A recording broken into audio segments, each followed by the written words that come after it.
মাছ তো আমরা বিভিন্ন জায়গায় দেখেছি, সাগরে, সমুদ্রে, পুকুরে, জলাশয়ে, আর বিভিন্ন রকমের মাছও দেখতে পেয়েছি। কিন্তু রঙিন মাছ, স্বপ্নের মতো মাছ আমরা এখন বাড়িতেই দেখতে পাই।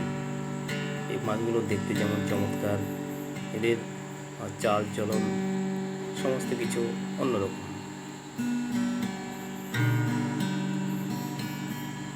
খুব সুবিধা মাছ চাষ, এখন বাড়িতে মাছ পালন করা যায় বিভিন্ন প্রজাতির শৌখিনতার জন্যই বিশেষত এই মাছগুলো পালন করা হয়ে থাকে।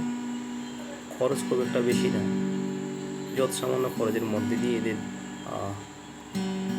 পালন করা যায়, অসুবিধা নেই।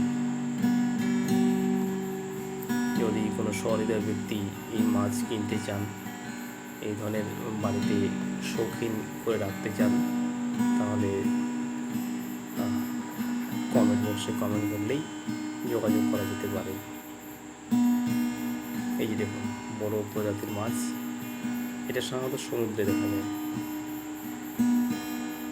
সামুদ্রিক মাছ বলে অনেকে এটা জানে।